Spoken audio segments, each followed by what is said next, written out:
দেখা যাচ্ছে যে একই লটের মাল বাট মেজারমেন্ট থাইয়ে 1 cm 1.5 cm কম বেশি হয়েছে, প্রেশার পড়ে গেছে, মেয়েরা কি করতেছে সাইড সিম যে মারতেছে, সাইড সিম হলো অবলা 5 ফিটে মারতেছে, ও ভিতরে অনেক কাইটে ফেলে তাহলে মেজারমেন্ট কমে যাবে। ওই জন্য সুপারভাইজার আছে, লাইন সুপারভাইজার দিয়ে দিয়ে মোট কথা আমার এটা থাইয়ে আমার এত লাগবে, হাফ থাইয়ে আমার 21 লাগবে। ওখানে যারা কাজ আছে কাজ করতেছেন তাদের জবাব দিতে আসতে হবে, কেন 19 নাই, কেন 21 নাই। ঠিক আছে, আমি আমার বাইরের স্বার্থ দেখব। ফ্যাক্টরিতে যখন 22,000 লোক যায় তখন ওই চোর পুলিশের একটা খেলা হয় ফ্যাক্টরির আর 22,000 লোক। ধরেন প্রোডাক্টিভিটি বাড়ানোর জন্য গার্মেন্টসের মালিক বলে দিচ্ছে যে এই লাইনে 4 দিন যাবত প্যান্ট সেলাই হতেছে 800 পিস, কেন কাল থেকে 1200 পিস আউটপুট লাগবে, আমরা সব বের করে দেবো, সুপারভাইজার লাইন যারা আছে সব চাকরি নিয়ে যাবে। তখন ওই ফ্লোরে যে ওরা এর থেকে আরো দ্বিগুণ প্রেশার দিবে যে আজকে কিন্তু 1200-1300 লাগবে, 1300 আউটপুট দিতে হবে আজকে। তখন 1300 করতে যে ওই একটু খারাপ হয়, তখন কোয়ালিটি ঠিক রাখা যায় না। মেজারমেন্ট দেখে ওভারলোড করতেছে, উড়ে যাচ্ছে, ও ঘুমাই গেছে, হতে পারে না, ছোট ছোট বাচ্চা রেখে আসে, এরকম হয় অনেক মেয়েরা ঘুমায় মেশিন চালায়। আমি দেখছি ফ্যাক্টরিতে যখন জব করছি অনেক মেয়ে এরকম নিডেল পড়ে গেছে মদের মধ্যে, যে অবস্থায় ধরে হসপিটালে নিয়ে গেছে, ঘুমায় গেছে, দেখা নিডেল পড়ে গেছে। এখন তো নিডেল কাট দিয়ে এখন সম্ভাবনা নাই, তখন দেখছি। এখন তো এখনকার মেশিন আর তখনকার মেশিন এরকম ছিল না, নিডেল কাটতে যে অনেক নট পড়ে গেছে, ইয়াতে কাটিং এ। এখন তো কমপ্লায়েন্স হওয়ার পর থেকে এগুলো সব সেফটি সিকিউরিটি আছে, গার্ড আছে। তো যখন আপনার ওভারলোড পড়ে যায়, প্রেশার প্রোডাকশনের প্রেশার পড়ে যায়, তখন কোয়ালিটি খারাপ হয়, মেজারমেন্ট খারাপ হয়। মেজারমেন্ট খারাপ হতে পারবে না, আমাদের কথা হলো অন বিহাফ অফ কাস্টমার, আমাকে বায়ার যেভাবে চাইছে সেভাবে দিতে হবে। তুমি 800 পিস করবা না 700 পিস করবা, ইটস নট মাই হেড। এখান থেকে আমরা যারা রিপ্রেজেন্ট করি কাস্টমারকে, তাদের কথা হলো যে এটা পারবো না, আমাকে আমার মতো করে দিতে হবে। টলারেন্সটা আমি পরে বলছি। নাম্বার 12 আরো কিছু মেজারমেন্ট আছে যেটা মাইনর, এখানে 10টা বা এখানে 11টা বা 9টা মেজারমেন্ট পর্যন্ত ইম্পর্টেন্ট মেজারমেন্ট, বাকিগুলো দরকার বাট অত বেশি ইম্পর্টেন্ট না। যেমন ধরেন লুপ লেন্থ, লুপ উইথ। 12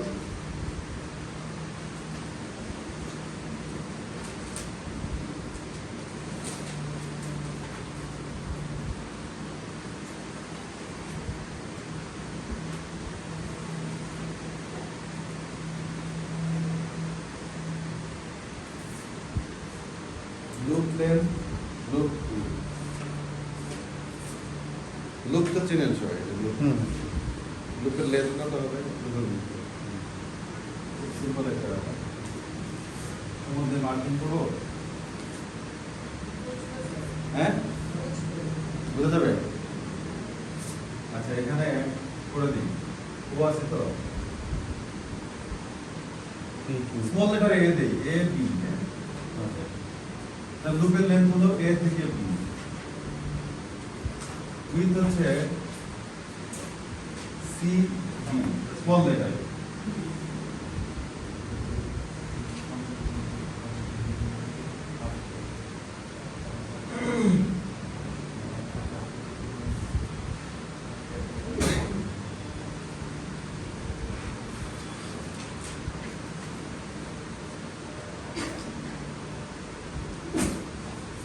পেছনের পকেটের মাপ আছে,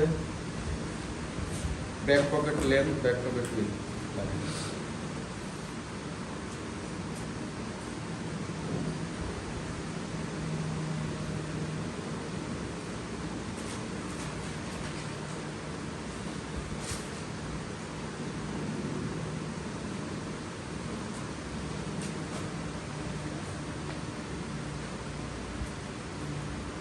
পিকেডি দিয়ে কি মিন করছে, পকেট, পিওসি কে। Back pocket length, back pocket width, back pocket hem with.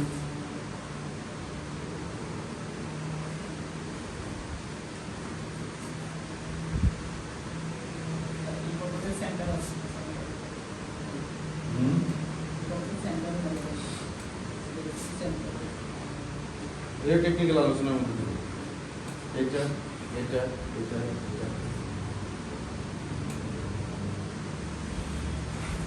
ব্যাকের কোনো মাপ নাই। অনেক সময় বায়াররা বলে ব্যাকের মাপ এটা, এখানে থাকবে 6 cm, এখানে থাকবে 9 cm এরকম বলে। হ্যাঁ, ব্যাকিউকের উইথের দুটো ব্যাকিউকের বেসিক্যালি লেন্থের কোনো মাপ হয় না। এর কত কি হবে? ব্যাক পকেট লেন্থ এটা আলাদা জায়গায় একটা পকেট করে ফেলি।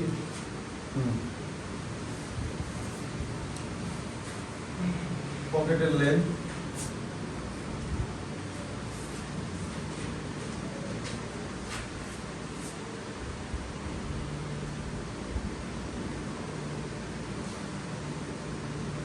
এটা লেন্থ হয় বেসিক্যালি এইভাবে নাকি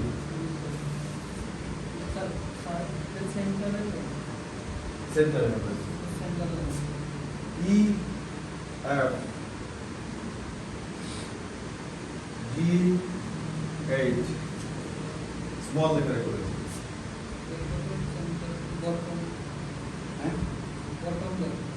বটম এটা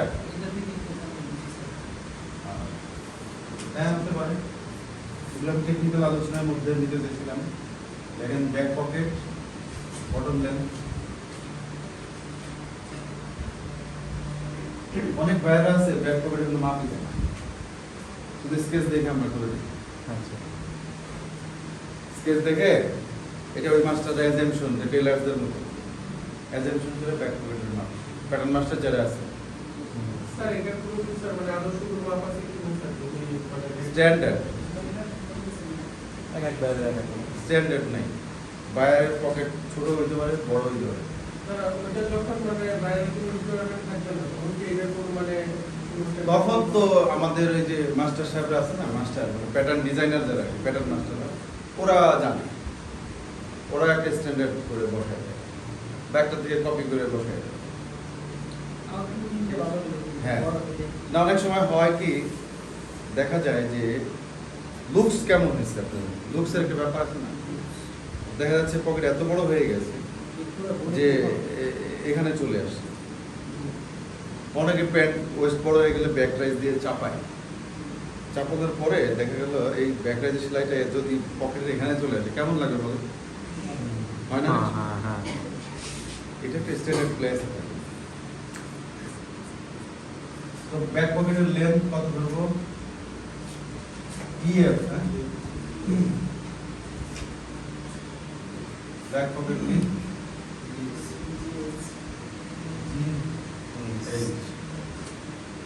back pocket hem width back পকেটের একটা হ্যাম আছে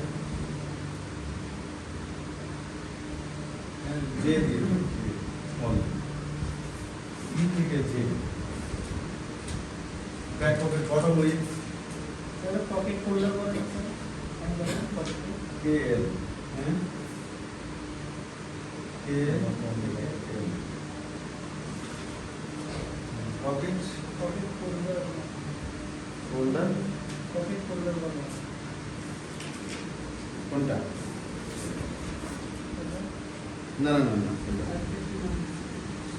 পকেট হেম বা pocket ruling, pocket pocket ruling বা পকেট হেম, যেটা বললাম পকেট হেম রুলিংটাই হেম অলওয়েজ। এখানেও তো অনেকে বটম রুলিং এ বলে, রুলিং মানে কোনো কাপড় ভাঁজ দিয়ে সেলাই করেছে, রুলিং রুলিং। কয়টা হলো? 17। আমি বলছিলাম 18 হবে, আর তুই একটা বললে কিন্তু হয়ে যাবে না। ফ্রন্টে এদিকে মাপ আছে না, ফ্লাইয়ের মাপ তো দেই নেই এখন। যে স্টিচের লেন্থ আছে, জিপার লেন্থ আছে, বাইরে পয়েন্ট পকেট আছে পয়েন্ট পকেট টকেট এগুলো পকেট ওপেনিং। পয়েন্ট পকেটটা আমরা টেকনিক্যাল পার্টের মধ্যে রাখি। নাম্বার 18 দেখেন যে stitch length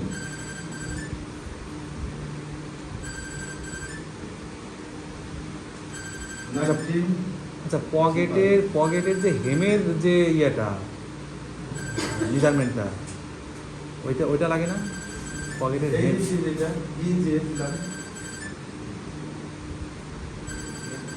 back pocket hem with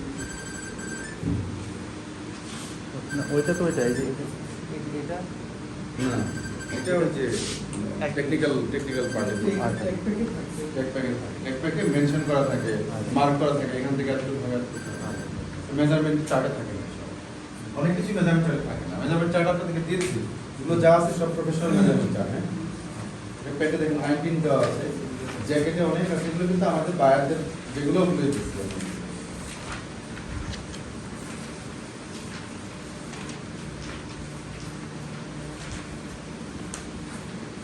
study করবেন যে স্টিচ লেন কোন পকেট ওপেনিং আছে। কোন পকেট সাইড যে স্টিচ করতে গিয়ে এখানে হয়। এখান থেকে ফার্স্ট পয়েন্ট থেকে এটা যে স্টিচ যে মতো করে চেন ধরে বার করতে হবে কিভাবে ধরতে হবে এইভাবে স্টেপটা এভাবে ধরতে হবে।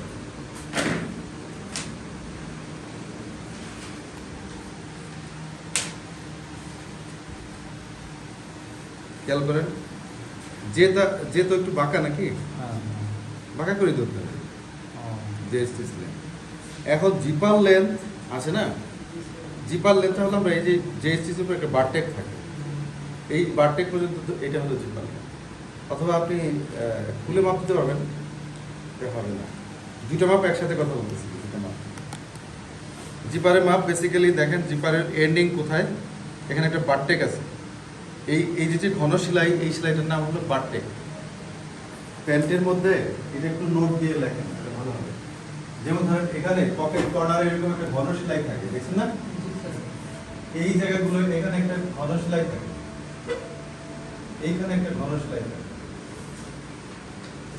লুপে থাকে লুপে থাকে এই যে এখানে থাকে এখানে থাকে পরে থাকে স্যার। অনেক জায়গায় থাকে আমি নামটা লিখেছি এটাকে বলা হয় বারটেক এই বারটেক মেশিন দিয়ে সেলাই করা এই জন্য নাম কি বারটেক এগুলোকে বলে বারটেক তো এই জিপারের লেন্থ আমরা এই এখানে একটা বারটেক থাকে খেয়াল করছেন বারটেক আছে যে এই বারটেকটা পর্যন্ত হবে জিপার লেন্থ ফ্লাই থেকে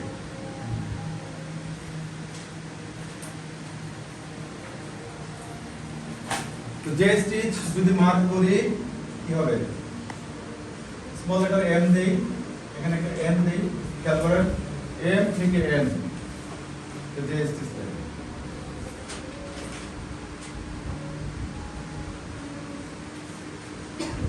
জিপার লেন্থ এটা লিখে রাখেন যে ফ্লাইয়ের উপরে বারটেক পর্যন্ত হবে এখানে যে বারটেকটা থাকে বারটেক পর্যন্ত স্ট্রেট ফ্লাই মার্ক করে দেওয়া যেতে পারে এখানে পি কিউ স্মল লেটার এটাই হলো জিপার জিপার তো চিনেন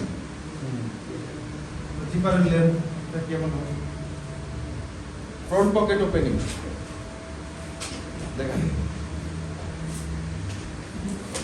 ফ্রন্ট পকেট ওপেনিং কিভাবে মাপে দেখা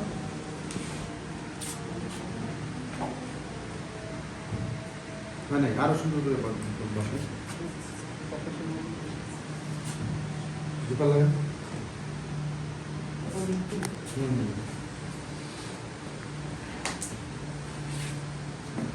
কোন পকেটে দুইটা মেজার না ওপেনিংটা দেখেন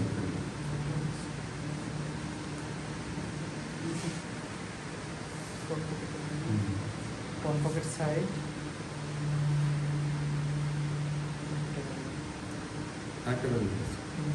আরেকটা মেজারমেন্ট কার্ভ মাপ আছে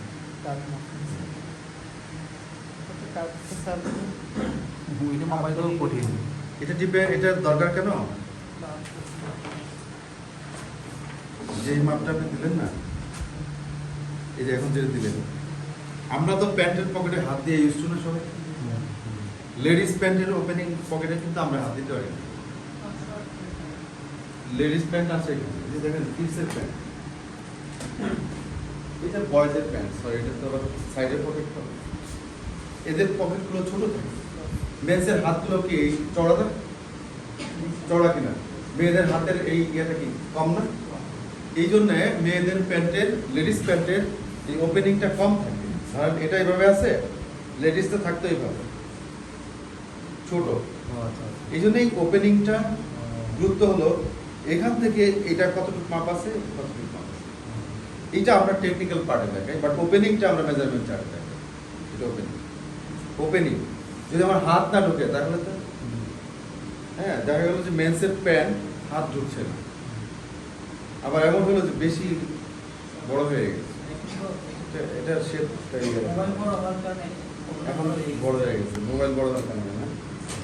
ঠিক ঠিক।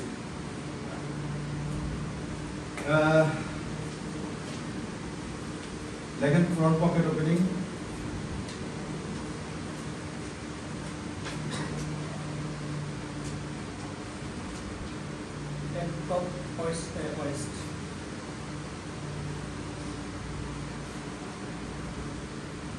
front pocket opening,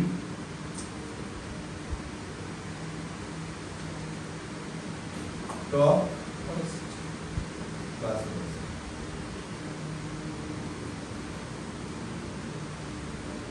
এখানে এই মাপটা কত, এই মাপটা কত?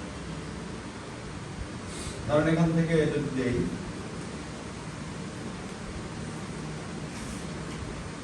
স্মল লেটার থেকে আর এস কি তো আছে আর এস, এটা আরেকটা মাপ হলো আর থেকে সরাসরি এস, রাউন্ড মাপ। Front pocket opening curve 21 number দিয়ে লেখেন, front pocket opening curve.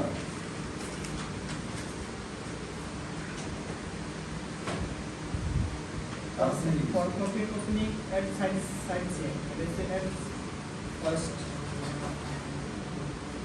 Side seam, এটা হলো side seam, side seam. Side sorry দুটো measurement. সাইড একটা না এইভাবে লিখে রাখি, সাইড প্লাস ওয়েস্ট, জি স্যার। এই সাইড আর ওয়েস্ট দুইটা। আরেকটা লেখেন নাম্বার 21 দিয়ে ফ্রন্ট পকেট ওপেনিং কার্ভ।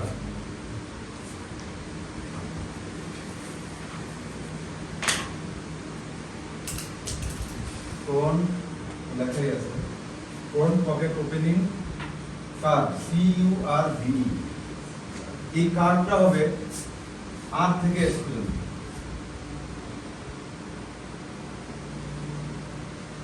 তাহলে আমরা মোটামুটি 21টা লোকেশন পাইলাম, আরো মেজারমেন্ট আছে।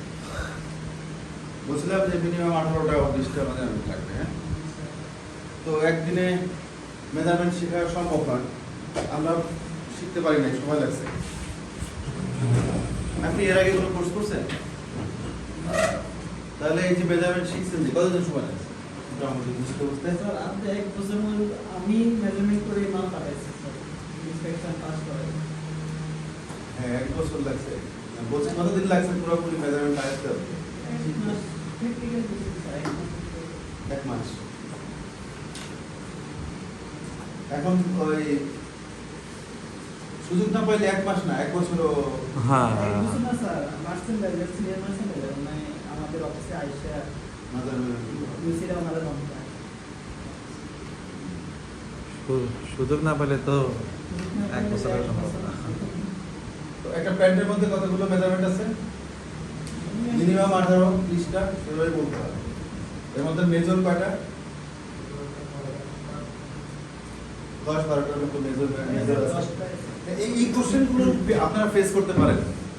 আপনি ইন্টারভিউ দিচ্ছেন, আমার স্টুডেন্ট কখনো ইন্টারভিউতে ফেল করে না, আমার কাছে যারা পড়ে গেছে আছে না, সবাই কি ওই লবিং এ তো সবার জব হয় না, কেউ কেউ ইন্টারভিউ দিয়ে তো হয়েছে অনেক অনেক। আপনি ফেল করবেন না। আমি প্যান্টের বাইং হাউস চালাই, আমি কিন্তু আপনাকে প্যান্টের ইন্টারভিউ দেবো। যদি মেজারমেন্ট থেকে কোশ্চেন করার দরকার থাকে, আপনি মেজারমেন্ট বুঝেন কিনা এই জন্য আমি জিজ্ঞেস করবো যে বেসিক্যালি একটা প্যান্টে কতগুলো মেজারমেন্ট হয়, how many measurement location over there in the basic pant, which are the important location, কোনগুলো সবচেয়ে বেশি ইম্পর্টেন্ট লোকেশন বলতে হবে। ওয়েস্ট, হ্যাঁ, half waist, hip, inseam, high, হ্যাঁ, ফ্রন্ট রাইজ, ব্যাক রাইজ, দু চারটে বললে। আচ্ছা বলেন তো, একজন ডক্টরেট করে আসছে বাট সে ফ্রন্ট রাইজ বলার কথা, যদি সে পোশাকের কাজ না জানে, ফ্রন্ট রাইজ ব্যাক রাইজ কোনটা জিজ্ঞেস করলে পারবে? টেকনিক্যাল ব্যাপার, শেখার ব্যাপার। তো যখন আপনি বলবেন যে ফ্রন্ট রাইজ ব্যাক রাইজ, তখন আমি মনে করবো যে definitely you have some skill inside your soul. এটা তো আমার বোঝার কথা। ইম্পর্টেন্ট লোকেশন গুলো কি কি, এটা কোশ্চেন হতে পারে। Why we learn the measurement. তুমি মেজারমেন্ট কেন শিখছো? আমরা কেন মেজারমেন্ট শিখি? কারণ কি?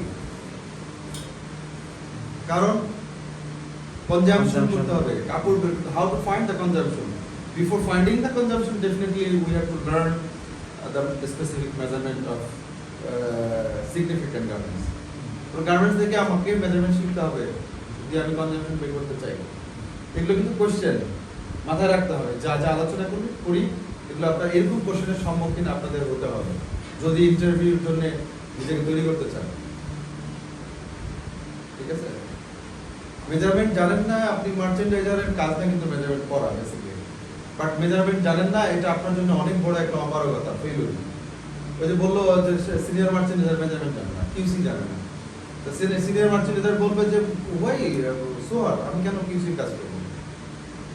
বাট একজন মার্চেন্ডাইজার বাংলাদেশের প্রেক্ষাপট যেটা বলে যে মার্চেন্ডাইজারের থেকে বেশিরভাগ 90% গার্মেন্টস বাইং হাউসের মালিক মার্চেন্ডাইজার, যাদের ব্যাকগ্রাউন্ড হলো মার্চেন্ডাইজার। কারণ মার্চেন্ডাইজাররা হলো সব জানতা, আমাদের সব জানতে হয়, শুধু কাটা আর সেলাই করা ছাড়া। কোয়ালিটি কন্ট্রোল জানতে হবে, কমার্শিয়াল রেসপন্সিবিলিটি জানতে হবে, কমপ্লায়েন্স আইডিয়া থাকতে হবে, শিপিং বুঝতে হবে, সব বুঝতে হবে, বুকিং বুঝতে হবে, স্টোর বুঝতে হবে, ইনভেন্টরি বুঝতে হবে, সব জানতে হবে মার্চেন্ডাইজিং করতে গেলে। সবচেয়ে মার্চেন্ডাইজিং উপর বেশি প্রেসার থাকে। এখন আলোচনা করি হলো tolerance, level of tolerance. Tolerance নিয়ে আসলে অনেক বায়ার আগে দেখতাম টলারেন্স উল্লেখ করে দিতে, এখন করে না। ওরা জানে যে আমরা সুযোগ দিলে আরো বেশি সুযোগ নেবে।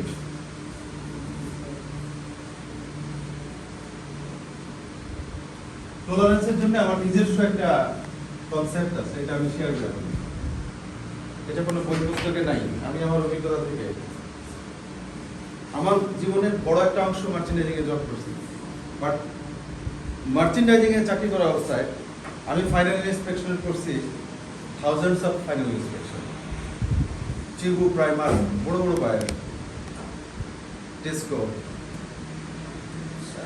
এমন হয়েছে যে 6টা-7টা পর্যন্ত মার্চেন্ডাইজিং করে সারা রাত ইন্সপেকশন করেছি, সারা রাত 3টা-4টা ফ্যাক্টরিতে ইন্সপেকশন। একটা ফ্যাক্টরিতে দেখা যাচ্ছে যে আমাদের একসাথে 40টা ফ্যাক্টরিতে কাজ চলে। নাসা গ্রুপে যখন ছিলাম, নাসা গ্রুপে একসাথে 40-45টা সাবকন্ট্রাক্ট ফ্যাক্টরিতে কাজ চলে। তো ফাইনাল ইন্সপেকশন তো সাধারণ কিউসি দিয়ে করানো যায় না, আইদার কিউসি ম্যানেজার হতে হবে, প্রোডাকশন ম্যানেজার হতে হবে, অথবা মার্চেন্ডাইজারদের মধ্যে যারা কোয়ালিটি স্কিল আছে তাদের দিয়ে করা হবে। তা আমি তো আমার বেসটা তো হলো কোয়ালিটি থেকে, যার জন্য ওই ভাগ্যে পড়ে গেছে দিন ভরে অফিস করে রাতে যেতাম ফ্যাক্টরিতে ইন্সপেকশন করতে। তো ইন্সপেকশন করা এটা একটা বাড়তি যোগ্যতা। এটা আমি সবাইকে এনকারেজ করি মার্চেন্ডাইজারদের যে definitely quality control responsibility you must have to gather your career. Quality control না জানলে মার্চেন্ডাইজিংকে আমরা বলি খোড়া মার্চেন্ডাইজিং। খোড়া বুঝেন তো? খোড়া খোড়ায় খোড়ায় হাঁটে না মানুষ, তো খোড়া মার্চেন্ডাইজিংটা দরকার নেই, এটা ভালো করে জানতে হবে। মেজারমেন্ট জানতে হবে। ও আরেকটা কাজে লাগে, মেজারমেন্টটা আরেকটা কাজে লাগে। কি সমস্যা? বোর্ড ব্রেক নিব, ব্রেক নিব। আমি টানা আর 15 মিনিট আলোচনা করি। আরেকটা কারণ আছে আমাদের মেজারমেন্ট শেখার, সেটা হলো যে মার্চেন্ডাইজাররা যখন স্যাম্পল পাঠায়, ধরেন বাইং হাউস থেকে যখন বায়ারকে স্যাম্পল পাঠায়, তখন স্যাম্পলগুলো হতে পারে বাইং হাউসের বিল্ডিং নিজস্ব কোনো স্যাম্পল সেকশন থেকে বানানো অথবা ফ্যাক্টরি থেকে বানায় নিয়ে আসছে। যেমন আমার বাইং হাউসে আমার ফ্রম দ্য ডে ওয়ান আমার নিজস্ব স্যাম্পল সেকশন আছে।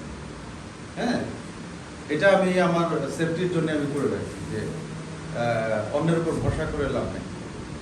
এটা ফ্যাক্টরির দিকে চায় থাকতে হয়, কবে দিবে। বায়ের সাথে কমিটমেন্ট রক্ষা করা যায়। বায়ের সাথে কমিটমেন্ট রক্ষা করতে হলে বাইং হাউসের সাথে স্যাম্পল সেকশন থাকতে হবে, অ্যাটলিস্ট এরকম একটা রুম থাকতে হবে। 4-5টা মেশিন থাকা লাগবে, স্যাম্পল বানায় পাঠাবে। অপারেটরের স্যালারি কত ফ্যাক্টরিতে? 12,000। আর আমরা যে স্যাম্পল ম্যান যারা সেলাই করে এদের আমরা এক একজনের 25,000 টাকা স্যালারি। হ্যাঁ, স্যাম্পল ম্যানরা হলো একদম সুপারভাইজার লেভেলে। হ্যাঁ, মানে ধরেন 10 বছর অপারেটর ছিল, এখন 10 বছর অপারেটর ছিল, কেউ অপারেটর থেকে সুপারভাইজার হয়ে যায়, কেউ অপারেটর থেকে স্যাম্পল ম্যান হয়, অপারেটর থেকে স্যাম্পল ম্যান হয়। স্যাম্পল ম্যান হলো তাদের হাতের কাজ ভালো, হ্যাঁ, তারা হলো স্কিল, তো স্যাম্পল ম্যানদের স্যালারি এর জন্য বেশি হয়। সবগুলো প্রসেস স্যাম্পল ম্যানরা বানানোর পরে যখন আমরা এটা ডিসপাস করি, বায়ারকে পাঠাই কুরিয়ারে পাঠানোর আগে মার্চেন্ডাইজার বা অ্যাসিস্ট্যান্ট মার্চেন্ডাইজার, আমি বলছিলাম রেসপন্সিবিলিটি অফ মার্চেন্ডাইজিং, এবং আমি ওখানে কিছু সেগমেন্টেশন দিয়েছিলাম। ফার্স্ট সেগমেন্টেশনে ছিল যে what is the responsibility of assistant merchandiser. Assistant মার্চেন্ডাইজারের দায়িত্ব কি এটা বলছিলাম। ওখানে ছিল স্যাম্পল পাঠানো, স্যাম্পল ডিসপাস করতে গেলে before dispatch your sample, definitely you have to check the sample whether the workmanship is okay or not, measurement okay or not. You must have to look into your eyes before send the sample. কি বলছি বুঝতে পারছেন? Sample পাঠানোর আগে আপনাকে অবশ্যই এটাকে দেখতে হবে, না দেখে যদি দিয়ে দেন বায়ার তো কমেন্ট দিবেই। বায়ার কমেন্ট দিবে কাকে? সিনিয়র মার্চেন্ডাইজারকে। তখন অ্যাসিস্ট্যান্টকে ডাকে বলবে এই দেখো বায়ার কেন বলছে ইনসিএম মাইনাস, তুমি পাঠানোর সময় চেক করে দাও নাই। অনেক বাইং হাউসের আইনই আছে, কোনো অ্যাসিস্ট্যান্ট মার্চেন্ডাইজার মাপবে না। বাইং হাউসের মধ্যে কিউসিও থাকে, ওরা শুধু sample QC, buying house QC, ওরা স্যাম্পল কিউসি, স্যাম্পল ওরা করে থাকে। কিন্তু সব জায়গায় তো নাই এটা। মার্চেন্ডাইজার কি পাঠাই? মার্চেন্ডাইজার কি সব জানলে তাহলে আর কিছু দরকার আছে? দরকার আছে। বুঝলাম না, মিস্টার কে যখন একা ছিল তখন কি এত লোক কোথায় সেটা পাইছে? অনেকে বাইং হাউস করে, সে বাইং হাউস করে দেখা যাচ্ছে যে তাকে ব্রেক ইভেন চেক করতে হয়। যে আমি এতগুলো মানুষ নিয়ে যদি আমি মাসে এক মাসে $20,000 স্যালারি দিই, তাহলে আমি মাসে ইনকাম করি কত? তখন এটাকে কনজিউম করে যে তোমরাই পাঠাও। যেমন আমরা মার্চেন্ডাইজার আবার ইন্সপেকশন করতে যেতাম, আমি যদি বলি যে আমি মার্চেন্ডাইজার, আমি কেন ফ্যাক্টরিতে ইন্সপেকশন করতে যাব? তাহলে ওই দিনে আমার ওই দিন বা পরের দিন থেকে আর আমার তাদের দরকার নেই। ব্যাপারটা এরকম করতে হয়, কাজ থাকতে করতে হয়। টলারেন্সের যে ব্যাপারটা, টলারেন্স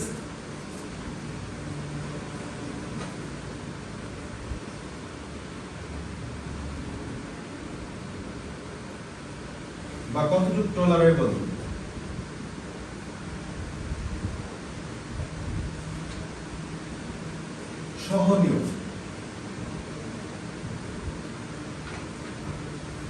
সহনীয়, মাত্রা, যদি আমি আমার মতো করে বলি কতটুকু আপনি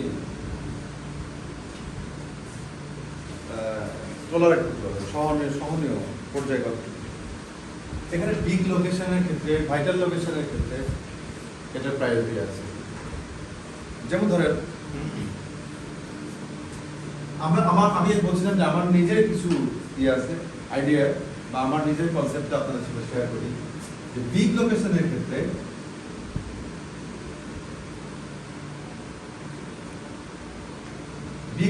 ক্ষেত্রে plus minus 1 cm tolerance. Big location বলছেন তো, যেমন ওয়েস্ট হিপ, বিগ মানে বড়। এখন ওয়েস্ট বেল্টের হাইট এতটুকু, এটা কি বিগ লোকেশন? না, এটা একটা স্মল লোকেশন।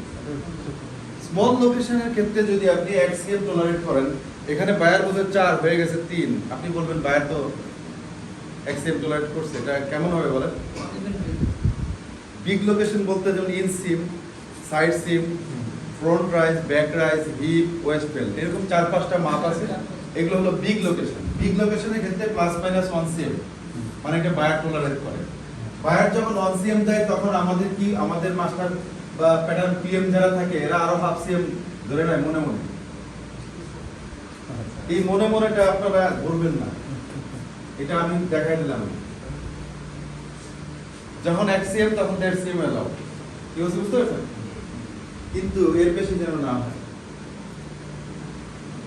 বিগ লোকেশনের ক্ষেত্রে আরেকটা জিনিস, আমি যখন এক্সপোর্টের কোনো প্যান্ট কিনতে যাই, দেখা যায় কি যে ওইখানে ওদের যে ইয়েটা মাপটা আপনার ওয়েস্টের, আমাদের সাধারণত মাপের সাথে 34 যদি হয়, ওদের সাধারণত দেখা যায় কিন্তু 36 হয়ে গেছে। এটার পিছনে কারণ কি? না না, ওটা তো সাইজ, হ্যাঁ, এটা ওয়েস্টের সাইজ এক জিনিস, আপনার প্যান্টের সাইজ আর এক জিনিস। কি বলছে বুঝতে পারছেন? 32 সাইজের প্যান্টের ওয়েস্ট 32 হবে না, বিশেষ করে ইউরোপে ওরা সিএমএ মেজারমেন্ট দিয়ে দিবে। ও আচ্ছা আচ্ছা। কি বলছে বুঝতে পারছেন? আর এখন তো আর ইঞ্চিতে মেজারমেন্ট নাই। হ্যাঁ, কানাডায়, আমেরিকা, কানাডায় কিছু কিছু বায়ার, আমার একটা বায়ার আছে ইঞ্চিতে মেজারমেন্ট করে, বেশিরভাগই হলো সিএমএ চলে গেছে, ও আচ্ছা আচ্ছা। সেন্টিমিটারের মাপ। আচ্ছা, বিগ লোকেশনের ক্ষেত্রে কত? ±1 সিএম, সেন্টিমিটার, 1 সেন্টিমিটার। মিডিয়াম লোকেশনের ক্ষেত্রে ±½ সিএম। এখানে আমি আরেকটু দিয়ে দিতে পারি কোয়ার্টার।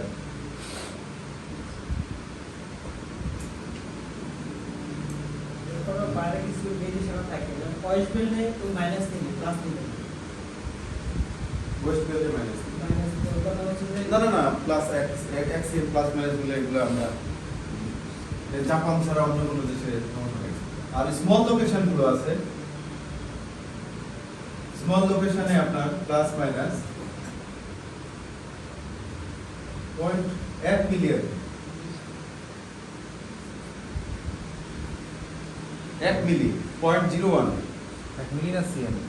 না না 1 মিলি, এটা 0.01 সিএম মানে 1 মিলি। ও আচ্ছা, হ্যাঁ হ্যাঁ। 0.01 সিএম, 1 মিলি। যে এই যে লুপ, যেমন এই যে লুপটা, ফ্লাইয়ের উইথটা, এই ফ্লাইয়ের উইথ আছে কিন্তু, এই যে স্টিচ বললাম না, ফ্লাই লেন্থ, ফ্লাই উইথও থাকে। তো এই ফ্লাইয়ের উইথ যে আছে, বা ওয়েস্ট বেল্টের উইথ, লুপের উইথ, লুপ লেন্থ, এই সব জায়গায় 1 মিলি টলারেট করে, এর বেশি করে না। আমরা প্যান্ট কিনি, অনেক সময় প্যান্ট নিচ পর্যন্ত যায়, নিচে প্যান্টের জুতার নিচে পড়ে কতখানি ছিঁড়ে গর্ত হয়ে যায়, এরকম হয় না? হয় কি না? আমরা যখন প্যান্ট এক্সপোর্ট করতাম, আমি এখন করি না প্যান্ট, তখন 3টা এনসিবি কাজ করতাম। আমি যখন একটা বাইরের কাজ করতাম, ওটা ছিল হলো প্রাইমার, অনেক বড় একটা বায়ার। প্রাইমার্কের বড় বায়ার, বাট ওদের সেলসে সারা বছর ইয়ে থাকে, সেলস, হ্যাঁ, অফার থাকে। আমি জার্মানিতে গেলে প্রাইমার্কে যাই কম দামে কেনার জন্য। গুডস গুলো খুব সুন্দর, বাট প্রাইস রিজনেবল, $40, $50 ইয়া কেনা যায়। তো প্রাইমার্কে কি জন্য বলছিলাম? হ্যাঁ, টলারেন্স। প্রাইমার কেন বললাম? একটা বাইরে হ্যাঁ হ্যাঁ হ্যাঁ, 3 রকম, রাইট, এক্স্যাক্টলি। প্রাইমার বলতো যে 30, 32, 34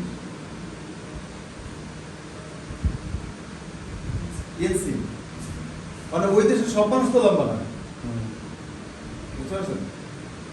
চায়না মানুষ একটু ছোট ছোট হয়, কিন্তু আমি চায়নাতে দেখছি যে অনেক মানুষ আছে লম্বা লম্বা মানুষ আছে চাইনিজে। এখন তো ওটা মনে করেন ইয়ে হয়ে গেছে, মানে ক্রস হয়ে গেছে, ক্রসের কারণে লম্বা টম্বা হয়ে গেছে। এখন এক দেশের সাথে বৈবাহিক সম্পর্ক হচ্ছে না, সব জায়গায় সব রকমের আছে। আপনি ডেনমার্কে গেলে ডেনমার্কের মানুষ লম্বা লম্বা, আবার খাটা খাটো বুঝতে পারছেন? আমরা যখন কেটে প্যান্ট নিচে থেকে কেটে হেম আবার জোড়া দিয়ে করি, অথবা হেম ফেলে দিয়ে এমনি একটা আলাদা সেলাই দিয়ে, না এরকম হয় না? আর ওরা অনেক সময় ইয়ে করে যে ইঞ্চি 3টা ইঞ্চির মাল, 30 ইঞ্চি, 32, 34 একটু হাইট যাদের বেশি 6 ফিটের কাছাকাছি তাদের ইঞ্চি হয় 34 ইঞ্চি। 34 ইঞ্চি মানে সিএম এর 88 মতো হয়, 88 সিএম। দেখি একটু ধরে দেখি, হ্যাঁ 88 সিএম। তো টলারেন্সটা বুঝতে পারছেন? টলারেন্স কি? টলারেন্স খুব ইম্পর্টেন্ট। টলারেন্স বায়ার কখনো কোনো বায়ার, অনেক বায়ার বর্তমানের সময়কার বায়ার টলারেন্সটা ওপেন করে না, টলারেন্সটা উল্লেখ করে দেয় না, বাট এটা একটা স্ট্যান্ডার্ড আমাদের জানা থাকে। তবে একটা বিষয় মাথায় রাখতে হবে যে 1 সিএম এর জায়গায় 1.5 সিএম পর্যন্ত খাবে, এর বেশি হলে কিন্তু ঝামেলা আছে। কি বলছি বুঝতে পারছেন? আবার কিছু কিছু কিউসি আছে বাংলাদেশে, যে কিউসিরা, আমি এক ফ্যাক্টরিতে ফাইনাল ইন্সপেকশন করতে গেছি, যাওয়ার পরে লেডিস প্যান্ট ইনসিম 3 সিএম মাইনাস, কখনো কখনো 3.5 সিএম, তাই না? তো আমি কিউসিকে ডাকলাম, আমাদের কিউসি যে বাইং হাউস থেকে যে যায়, ডেকে বললাম তুমি এখানে কতদিন ডিউটি করো? বললো যে স্যার এই 10 দিন, এই প্রোডাক্টটা যতদিন চলছে আমি এখানে ডিউটি করি। আমি যে কথাগুলো বলি এগুলো কিন্তু ক্লাস মনে রাখতে হবে, এটা অভিজ্ঞতা। তো তুমি যে প্রতিদিন এখানে আসো, তাহলে তুমি কিন্তু প্রতিদিন মেজারমেন্ট করো, মেজারমেন্টগুলো একটু দেখো, বা 10 দিনের মেজারমেন্টগুলো দেখো। 10 দিনের মেজারমেন্ট দেখলাম কোথাও ইনসিমে কোথাও -3 সিএম -3.5 সিএম লেখা নাই। ও তো ওনা পাইলে আমি পেলাম কি? ও কি করছে 3 সিএম 3.5 সিএম হয়তো পেয়েছে, বাট সে লিখছে কত 2 সিএম 1.5 সিএম, মানে রিপোর্ট করার সময় সে রিপোর্টে লিখছে 1.5 সিএম 2 সিএম 1.5 সিএম। তুমি 1.5 সিএম 2 সিএম পাইলা, তাহলে আমি কেন 3.5 সিএমও পাইলাম 3 সিএম? আমি তো 50টা বডি মেজারমেন্ট করছি, বেশিরভাগ কিন্তু 3 সিএম করে। এটা হয় কি ম্যানিপুলেট হয়ে যায় অনেক সময় কিউসিরা, যে on behalf they should work on behalf of buying house, but ওইখানে ফ্যাক্টরিতে যে এদের ফ্যাক্টরির লোক হয়ে যায়। অনেক সময় কিউসিরা যখন ফ্যাক্টরির লোক হয়ে যায় তখন এগুলো হয়। কি বলছি বুঝতে পারছেন? কিউসিরা অনেক সময় ফ্যাক্টরির লোক হয়ে যায়। ধরেন আমরা অফিস থেকে ওকে 250 টাকা একটা লাঞ্চ বাজেট করি, ইফ ইউ ডোন্ট মাইন্ড আমি এগুলো খোলামেলা আলোচনা করি। তো ওই ফ্যাক্টরি থেকে তাকে লাঞ্চ ফ্রি করাচ্ছে, এমনকি ডাব দিচ্ছে, ডাবের পাইতে মুখ দিতেছে। হয় অনেক সময় এরকম হয়। হ্যাঁ, আমি যেমন ফ্যাক্টরিতে মার্চেন্ডাইজিং করি, ইপিজেড এক্সপিরিয়েন্স ক্লোথিং, তখন এক কিউসি গেছে ইয়েলো ট্যাক্সি নিয়ে 2004 সালে। হলুদ ট্যাক্সি দাম বেশি ছিল, খরচ বেশি। কোথেকে আসছে জানেন? ওই ইয়ার থেকে, কাশপুর ওপেক্সিনা থেকে। সে ওপেক্সিনা থেকে ঢাকায় পিজেড গেছে, ওইখানে কিন্তু একটা ফ্যাক্টরিতে গেছে। ওই ফ্যাক্টরি থেকে ট্যাক্সি সকালে যে নিছে, ওটার ভাড়া ওখানে যে বলছে একবার যে ট্যাক্সিটার ভাড়া দিয়ে দেন, ওই ট্যাক্সি বসায় রেখে সে আবার ইপিজেড গেছে। এখন অ্যাকাউন্টসে বলতেছে যে ট্যাক্সি ভাড়া দিয়ে দেন, গেল এক ধরনের। এরপরে 40 লাইনের ফ্যাক্টরি, উনি যে রুমের ইন্সপেকশন করবে এসি ছাড়তে হবে, এসি ছাড়লে পুরো অফিসের ওই জেনারেটরটা মানে টোটাল ফ্লোরের লাইট জ্বলবে। ওটা এক সুইচ অফ করে, বুঝছেন না? লাইট ফ্যান তো এক সুইচ অফ চলুক, সমস্যা নাই। সে 2-3 ঘন্টা ইন্সপেকশন করবে, সে ডাবের পানি ছাড়া মুখ ধয় না। আরো কত কি, মানে ইটস এ কাইন্ড অফ, কি বলবো এটাকে, এটা ঠিক না। এই কিসের এগুলো করে? তা আমি তোমাকে বললাম, ওই ছেলেটাকে বললাম যে তুমি এতদিন রিপোর্টে কখনো 3.5 সিএম লেখো না, বাট আজকে আমি পেয়েছি 3 সিএম 3.5 সিএম। আচ্ছা বলো তো, কোনো পৃথিবীর কোনো বায়ার আছে যে 3 সিম মাইনাস হয়ে গেলে সেটা পড়তে পারো। তোমার বোর জন্য যদি তুমি প্যান্ট কিনো 3 সিম মাইনাস কেমন লাগবে? তুমি এটা কেন পারবা? ব্যাগ নিয়ে আসো। ব্যাগ অফিসের নাকি তোমার পার্সোনাল বা অফিসের? তুমি ব্যাগে যা যা আছে তোমার পার্সোনাল নিয়ে যাও, ব্যাগ জমা দাও। এখান থেকে তোমার চাকরি নেই। কি বলছি বুঝতে পারছেন? ওই ফ্যাক্টরি থেকে তাকে স্যাক ডাইরেক্ট, তুমি তোমার বাসায় চলে যাও, মাস শেষে বেতন নিয়ে যাও।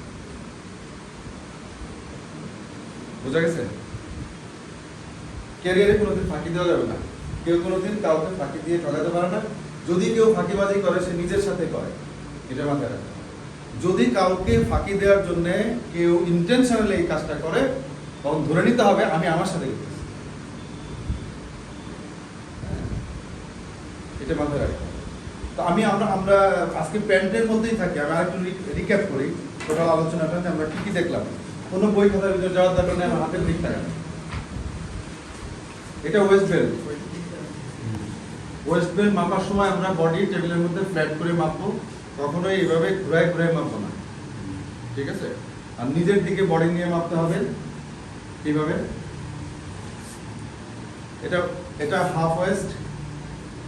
বেশিরভাগ বায়াররা হাফ ওয়েস্টটাকেই মেজারমেন্ট চার্টে লিখে দেয়। যদি শুধু ওয়েস্ট লেখে, হাফে যা পাবে এর ডাবল।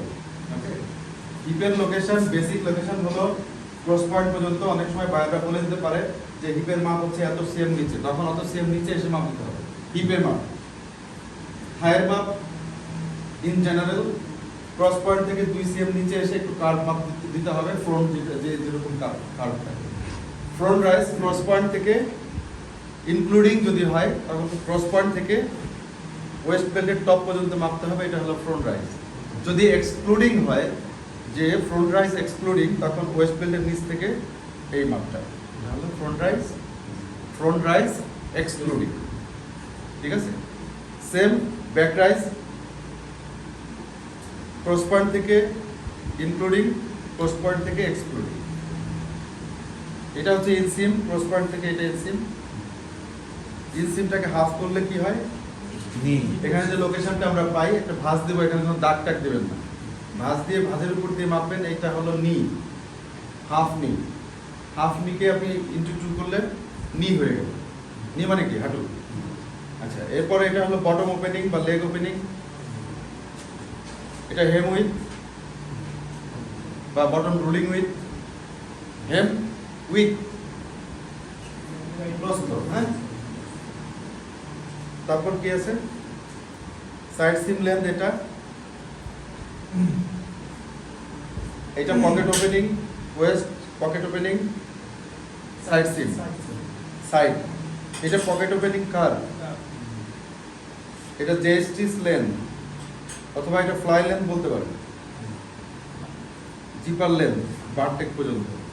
এটা ফ্লাই উইথ, এটা ওয়েস্ট বেল উইথ, এটা loop length, loop with.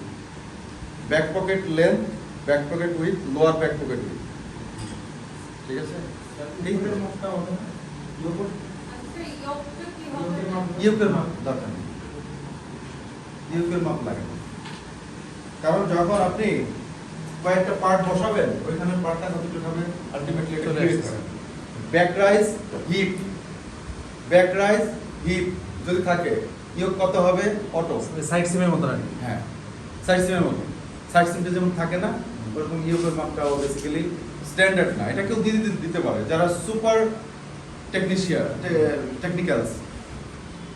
Technician যারা আর কি, তারা এই সবগুলোকে আইডেন্টিফাই করে দেয়। আমি যা বললাম এতগুলো অনেক বেশিরভাগ বায়ার এতগুলো দেয় না। আমি 40টা বায়ার সাথে আমার পরিচয় আছে। পৃথিবীর বেশিরভাগ বায়ার এতগুলো মেজারমেন্ট দেয় না, আরো কম দেয়। কিন্তু এর থেকে বেশিও অনেকেই দেয়, 2-4 জন যারা সুপার টেকনিশিয়ান। হ্যাঁ, লেডিসের বেশি পয়েন্টগুলো বেশি। তো প্যান্ট যদি জানেন, প্যান্ট জাতীয় সুবিধা হলো কি, যে প্যান্টের যে 18-20টা লোকেশন আছে, এটা যদি আপনি জানেন, আপনি স্কার্টের সমস্ত মেজারমেন্ট জানেন, আপনি চিনো প্যান্টের সমস্ত মেজারমেন্ট জানেন, আপনি শর্টসের সমস্ত মেজারমেন্ট জানেন, বটমসের যত আছে ট্রাউজারের মেজারমেন্ট জানেন। কারণ একটা শেখা মানে আপনি 10টা শিখে গেছেন। কার্গো প্যান্টের মেজারমেন্ট জানেন। কার্গো প্যান্টে কি থাকে বেশি? থায়ের মধ্যে একটা পকেট থাকে, তো ওই পকেট লেন্থ পকেট উইথ, একটা ফ্লাপ থাকে, ফ্লাপ লেন্থ ফ্লাপ উইথ, এই তো, আর এর বেশি কিছু না। কার্গো প্যান্টে কি বেশি থাকতে পারে? Harmony pocket.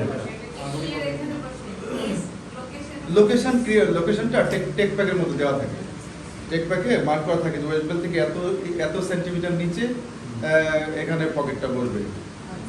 হ্যাঁ, এই পকেটের লেন্থ কত হবে, উইথ কত হবে। তার মানে বটম জাতীয় যা আছে আমাদের আলোচনায় চলে আসছে। বেসিক প্যান্ট বেসিক শার্ট শিখলে পৃথিবীর বেশিরভাগ পোশাকের মেজারমেন্ট করতে হবে। ঠিক আছে, ঠিক আছে, থ্যাংক ইউ ভেরি মাচ। হ্যাঁ, ভাঁজ করলে এমনি অ্যাঙ্গেল। আমি কিন্তু নেক্সট ক্লাসে মেজারমেন্ট নিয়ে একটু জিজ্ঞেস করতে পারি, করব কিনা শিওর না, করতে পারি।